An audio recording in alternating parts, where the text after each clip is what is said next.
Hello, আসসালামু আলাইকুম everyone. কি অবস্থা সবার? আশা করি সবাই অনেক অনেক ভালো আছেন।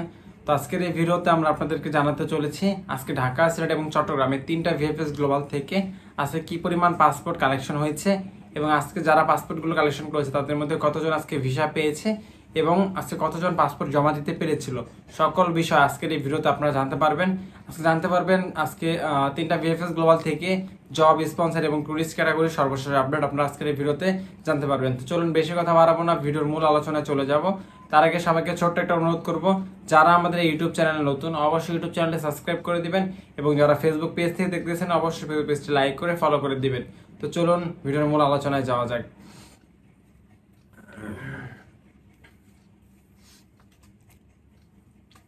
তো ভিউয়ার্স, ভিডিও শুরুতে আপনাদেরকে জানিয়ে দিই আজকে কিন্তু যে বাংলাদেশে তিনটা ভিএফএস গ্লোবাল রয়েছে, ঢাকা, সিলেট এবং চট্টগ্রাম, এই তিনটা ভিএফএস গ্লোবাল থেকে পাসপোর্ট যে জমা দেওয়ার যে সিরিয়ালটা সেটা কিন্তু ভালো পরিমাণ ছিল, অর্থাৎ আজকে অধিক পরিমাণ পাসপোর্ট ভিএফএস গ্লোবালে জমা নিয়েছে। তবে সেই পরিমাণে পাসপোর্ট আজকে ডেলিভারি হয়নি। আজকে পাসপোর্ট ডেলিভারির সংখ্যা অনেকটাই কম। তবে আশার বাণী হচ্ছে পাসপোর্ট ডেলিভারির সংখ্যা কম হলেও পাসপোর্টে ভিসা লাগার পরিমাণটা অনেকটাই বৃদ্ধি পেয়েছে আগামী দিনের তুলনায়। অন্যান্য দিন যেরকম পাসপোর্ট ডেলিভারি হলে, জব ক্যাটাগরির কথাই বলতেছি বেশিরভাগ, জব ক্যাটাগরিতে পাসপোর্ট ডেলিভারি হলে সাপোজ 10টা পাসপোর্ট ডেলিভারি হলে একটা পাসপোর্টে ভিসা হয় না, সেইখানে এখন 10টা পাসপোর্ট ডেলিভারি হলে তার মধ্যে 7 থেকে 8টা পাসপোর্টে ভিসা হয়ে যাচ্ছে, অর্থাৎ পাসপোর্টের ভিসা রেশিও অনেকটাই বৃদ্ধি পেয়েছে এবং হচ্ছে ফ্যামিলি ক্যাটাগরির পাসপোর্ট ডেলিভারির সংখ্যা অনেকটাই কমে গেছে। তো চলুন আজকের ভিডিওর যে আপডেটটা সেটা আপনারা জানলেই বিষয়গুলো জানতে পারবেন। আজকে আমরা ফার্স্টে শুরু করব ঢাকা ভিএফএস গ্লোবাল থেকে। আজকে ঢাকা ভিএফএস গ্লোবাল থেকে পাসপোর্ট জমা দেওয়ার সিরিয়ালের কথা যদি বলি, আজকে হচ্ছে প্রায় 60 থেকে 62টার মতো পাসপোর্ট আজকে ভিএফএস গ্লোবাল ঢাকা নাফি টাওয়ারে জমা নিয়েছে। তো বলা যায় যে পাসপোর্ট জমানোর সংখ্যাটা অনেকটাই বেশি।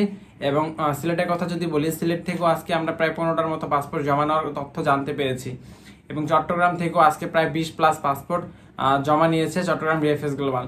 ওভারঅল যদি বলি আজকে ঢাকা, সিলেট এবং চট্টগ্রাম এই তিনটা ভিএফএস গ্লোবাল নিয়ে আজকে টোটালি হচ্ছে 100-র মতো পাসপোর্ট ভিএফএস গ্লোবাল জমা নিয়েছে। এবং পাসপোর্ট ডেলিভারি কথা যদি বলি, আজকে তিনটা ভিএফএস গ্লোবাল মিলে টোটালি হচ্ছে 30টার মতো পাসপোর্ট ডেলিভারি দিয়েছে। এখন এই যে 70টা পাসপোর্ট বেশি জমা পড়লো, এভাবে যদি প্রতিনিয়তই কিন্তু পাসপোর্ট জমা নেওয়ার পরিমাণটা বেশি হচ্ছে, তাহলে দিন শেষে দেখা যাবে পাসপোর্ট যে পরিমাণ জমা আছে তার থেকে আরো বেশি পরিমাণ পাসপোর্ট ভিএফএস গ্লোবালে জমা হয়ে যাবে। কারণ এই যে এভাবে দিবে 40টা, জমা নিবে 120টা, অর্থাৎ ডাবলেরও বেশি পাসপোর্ট জমা নেবে। যাই হোক ভিউয়ার্স, আজকে হচ্ছে ফার্স্টে আমরা ঢাকা ভিএফএস গ্লোবালের পাসপোর্ট ডেলিভারি তথ্য দিয়ে শুরু করব ঢাকা ভিএফএস গ্লোবাল থেকে। আজকে ঢাকা ভিএফএস গ্লোবাল থেকে আমরা যতটুকু জানতে পেরেছি টোটালি হচ্ছে 18টা পাসপোর্টে আজকে ডেলিভারি হয়েছে। এর মধ্যে জব ক্যাটাগরিতে ডেলিভারি হয়েছে 12টা, ফ্যামিলি ক্যাটাগরিতে ডেলিভারি হচ্ছে 4টা, টোটালি 16টা। 2টা পাসপোর্ট ডেলিভারি হয়েছে, একটা হচ্ছে টুরিস্ট ক্যাটাগরিতে ডেলিভারি হয়েছে আর একটা পাসপোর্ট উইথড্র করে নেওয়া হয়েছে। তো এই হচ্ছে ঢাকা ভিএফএস গ্লোবাল আপডেট। এখন বলি এই পাসপোর্টগুলো কোন মাসে জমা করা ছিল এবং কতজন ভিসা পেয়েছে। ঢাকা ভিএফএস গ্লোবাল থেকে ফ্যামিলি ক্যাটাগরিতে যে 4টা পাসপোর্ট ডেলিভারি হয়েছে, এর মধ্যে 4টা পাসপোর্টে ভিসা হয়েছে। 2টা পাসপোর্ট জমা করা ছিল নভেম্বর মাসে, একটা পাসপোর্ট জমা করা ছিল ডিসেম্বর মাসে 2023 সালে, আর আরেকটা পাসপোর্ট জমা করা ছিল 2024 সালে জানুয়ারি মাসে। তো এই হচ্ছে ঢাকা ভিএফএস গ্লোবাল থেকে ফ্যামিলি ক্যাটাগরির সর্বশেষ আপডেট। আর হচ্ছে ঢাকা ভিএফএস গ্লোবালের জব ক্যাটাগরির কথা যদি বলি, ফ্যামিলি ক্যাটাগরিতে পাসপোর্ট ডেলিভারি হচ্ছে 7টা, যার মধ্যে 6টা পাসপোর্ট আজকে ভিসা হয়েছে। যে 6টা পাসপোর্টে ভিসা হয়েছে এর মধ্যে 3টা ছিল আগস্ট মাসে জমা করা, একটা ছিল সেপ্টেম্বর মাসে জমা করা, আর হচ্ছে একটা ছিল অক্টোবর মাসে, 2টা ছিল অক্টোবর মাসে জমা করা। তো এই হচ্ছে ঢাকা ভিএফএস গ্লোবালের এগ্রিকালচার ক্যাটাগরির সর্বশেষ আপডেট। আর হচ্ছে স্পন্সর কথা যদি বলি, ঢাকা ভিএফএস গ্লোবাল থেকে স্পন্সর ক্যাটাগরিতে টোটালি পাসপোর্ট ডেলিভারি হয়েছে 4টা, যার মধ্যে 3টা পাসপোর্ট জমা করা ছিল আগস্টের আর একটা পাসপোর্ট জমা করা ছিল সেপ্টেম্বর মাসে। তো এই হচ্ছে ঢাকা ভিএফএস গ্লোবালের জব ক্যাটাগরি আপনার। আর একটা পাসপোর্টের ভিসা কিন্তু স্পন্সর থেকে বাতিল হয়েছে, 2টা পাসপোর্ট ভিসা রেজিস্ট্রেশন হয়েছে, একটা স্পন্সর একটা এগ্রিকালচারের। আর হচ্ছে টুরিস্ট ক্যাটাগরিতে একটা পাসপোর্টে ভিসা লেগেছে, যে পাসপোর্টে জমা করা ছিল 2024 সালে, রিসেন্টলি জমা করা ছিল, ভিসা হয়ে গেছে, কারণ টুরিস্ট ক্যাটাগরিতে কিন্তু খুব বেশি একটা সময় লাগে না। তো যাই হোক, আরেকটা পাসপোর্ট উইথড্র করে নেওয়ার সংবাদ রয়েছে। তো এই হচ্ছে ঢাকা ভিএফএস গ্লোবাল থেকে জব, ফ্যামিলি, টুরিস্ট সব ক্যাটাগরি সর্বশেষ আপডেট। এরপর হচ্ছে আমরা সিলেট ভিএফএস গ্লোবালে চলে যাব। আজকে সিলেট ভিএফএস গ্লোবাল থেকে আমার কাছে থাকা সর্বশেষ আপডেট অনুযায়ী আজকে হচ্ছে 10টা পাসপোর্ট ডেলিভারি হয়েছে, যার মধ্যে 3টা হচ্ছে ফ্যামিলি ক্যাটাগরির পাসপোর্ট ডেলিভারি হয়েছে, 6টা পাসপোর্ট হচ্ছে জব ক্যাটাগরিতে ডেলিভারি হয়েছে, আর একটা পাসপোর্টের ভিসা আজকে হচ্ছে বাতিল করা হয়েছে। তো যাই হোক, ফ্যামিলি ক্যাটাগরিতে যে 3টা পাসপোর্টে ভিসা হয়েছে, এই 3টার মধ্যে হচ্ছে আপনার 2টা ছিল 2023 সালের নভেম্বর মাসে জমা করা, আর একটা ছিল 2023 সালের ডিসেম্বর মাসে জমা করা। আর হচ্ছে জব ক্যাটাগরির কথা যদি বলি, 7টা পাসপোর্ট ডেলিভারি হয়েছে, 6টা পাসপোর্টে ভিসা হয়েছে, একটা পাসপোর্টে ভিসা বাতিল। যে 6টা পাসপোর্টে ভিসা হয়েছে এর মধ্যে 4টা ছিল এগ্রিকালচারের, 2টা ছিল স্পন্সরের। যে 4টা পাসপোর্টে এগ্রিকালচার ভিসা হয়েছে তার মধ্যে 3টাই হচ্ছে আগস্ট মাসে জমা করা ছিল, আর একটা পাসপোর্ট জমা করা ছিল সেপ্টেম্বর মাসে। আর হচ্ছে জব ক্যাটাগরির স্পন্সরের কথা যদি বলি, স্পন্সর থেকে 2টা পাসপোর্ট ডেলিভারি হয়েছে, যার মধ্যে 2টাই ছিল আগস্ট মাসে জমা করা।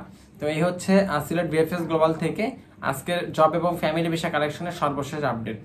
এরপর হচ্ছে আমরা চট্টগ্রাম ভিএফএস গ্লোবালে চলে যাব। চট্টগ্রাম ভিএফএস গ্লোবালও ঢাকা সিলেটের মতো একই অবস্থা, পাসপোর্ট ডেলিভারির সংখ্যা খুব যে বেশি তা বলবো না, তবে ভিসা হচ্ছে। এটা চট্টগ্রাম এবং সিলেট থেকেও আজকে ভালো পরিমাণ ভিসা হচ্ছে। আজকে চট্টগ্রাম ভিএফএস গ্লোবাল থেকে টোটালি 12টা পাসপোর্ট ডেলিভারির সংবাদ আমাদের কাছে ইতিমধ্যে রয়েছে, যার মধ্যে 4টা হচ্ছে ফ্যামিলি ক্যাটাগরির আপডেট, 7টা হচ্ছে জব ক্যাটাগরিতে, আর একটা পাসপোর্ট হচ্ছে ট্যুরিস্ট ক্যাটাগরিতে। ফার্স্ট ট্যুরিস্ট থেকে শুরু করতেছি। চট্টগ্রাম ভিএফএস গ্লোবাল থেকে ট্যুরিস্ট ক্যাটাগরিতে যে পাসপোর্টটা ডেলিভারি হয়েছে, সেই পাসপোর্টটা জমা করা ছিল 2024 সালে, খুব রিসেন্টলি জুলাই মাসের দিকে। তো এই হচ্ছে চট্টগ্রাম ভিএফএস থেকে ট্যুরিস্ট ক্যাটাগরি আপডেট। আর ফ্যামিলি ক্যাটাগরির কথা যদি বলি, আজকে চট্টগ্রাম থেকে ফ্যামিলি ক্যাটাগরিতে টোটালি 4টা পাসপোর্ট ডেলিভারি হয়েছে, তবে সেই 4টা পাসপোর্টে আজকে ভিসা হয়েছে। ফ্যামিলি ক্যাটাগরিতে কিন্তু ভিসা রিজেকশনের পরিমাণ নাই বললেই চলে, সব পাসপোর্টে ভিসা হয়। আজকে 4টা পাসপোর্টে ভিসা হয়েছে, 4টার মধ্যে আজকে হচ্ছে 3টা পাসপোর্ট জমা করা ছিল 2023 সালে, একটা পাসপোর্ট হচ্ছে 2024 সালে। তো যেটা 24 সালে সেটা হচ্ছে জানুয়ারি মাসে জমা করা ছিল। আর হচ্ছে 23 সালে যে 3টা ছিল, 3টার মধ্যে 2টা ছিল নভেম্বর মাসের, একটা ছিল ডিসেম্বর মাসের। তো এই হচ্ছে চট্টগ্রাম ভিএফএস গ্লোবাল থেকে ফ্যামিলি ক্যাটাগরি সর্বশেষ আপডেট। আর হচ্ছে জব ক্যাটাগরির কথা যদি বলি, জব ক্যাটাগরিতে 7টা পাসপোর্ট ডেলিভারি হয়েছে, যার মধ্যে 5টা ভিসা হয়েছে, 2টা পাসপোর্টে ভিসা বাতিল হয়েছে। তো যে 5টা ভিসা হয়েছে তার মধ্যে 3টা ছিল স্পন্সরের, 2টা ছিল এগ্রিকালচার ক্যাটাগরি। 3টা পাসপোর্টে স্পন্সর থেকে ভিসা হয়েছে। স্পন্সর যে ভিসাগুলো হয়েছে তার মধ্যে 2টা ছিল আগস্টে জমা করা, একটা ছিল সেপ্টেম্বর মাসে জমা করা। আর হচ্ছে আপনার এগ্রিকালচারে যে 2টা পাসপোর্টে ভিসা হয়েছে, সেই 2টার মধ্যে 2টাই এগ্রিকালচারে আগস্ট মাসে জমা করা ছিল। তো এই হচ্ছে চট্টগ্রাম ভিএফএস গ্লোবাল থেকে জব এবং ফ্যামিলি ভিসা কালেকশনের সর্বশেষ আপডেট। আর টুরিস্টের কথা তো আগেই বললাম। তো এই হচ্ছে ওভারঅল আজকে ঢাকা, সিলেট এবং চট্টগ্রামে 3 ভিএফএস গ্লোবালের সর্বশেষ আপডেট। এই 3টা থেকে কিন্তু টোটালি আপনি যদি হিসাব করেন 35টার মতো পাসপোর্ট আজকে ডেলিভারি হয়েছে। তবে পাসপোর্ট জমা নিয়েছে 100+। প্রতিদিনই কিন্তু এরকম হচ্ছে যে আপনার পাসপোর্ট জমা নিচ্ছে বেশি, কিন্তু পাসপোর্ট ডেলিভারি করতেছে তার অর্ধেকেরও কম। এভাবে যদি চলতে থাকে তাহলে দেখা যাবে এখন 30,000 পাসপোর্ট জমা আছে, পরবর্তীতে দেখা যাবে 50,000 পাসপোর্ট জমা হয়ে যাবে। আর এই সমস্যার সমাধানের জন্যই, কারণ যেহেতু তারা নুলস্থা পেয়েছে, পাসপোর্ট জমা দেওয়ার জন্য তারা অ্যাপয়েন্টমেন্ট করতে, তাদেরকে তো অ্যাপয়েন্টমেন্ট দিতে হবে। সেজন্য ইতালি এম্বাসি এবং ভিএফএস গ্লোবাল তাদেরকে অ্যাপয়েন্টমেন্ট দিতে বাধ্য এবং সেজন্য অ্যাপয়েন্টমেন্ট দিচ্ছে। এখন এই সমস্যাটার সমাধান আপনারা হয়তো ভাবতে পারছেন কীভাবে হবে, বা এত পরিমাণ পাসপোর্ট যদি জমা হয়ে যায় তাহলে আমরা কীভাবে সমাধান হবে। এর জন্যই মূলত এই যে ভিসা স্থগিত বিষয়টা এটা এসেছে। কারণ যদি তারা ইতালি থেকে নলস্তা না দেয়, সেক্ষেত্রে কিন্তু নতুন করে আর কিন্তু ভিএফএস গ্লোবালে পাসপোর্ট জমা পড়বে না, যা জমা আছে অতটুকুর মধ্যে সীমাবদ্ধ থাকবে।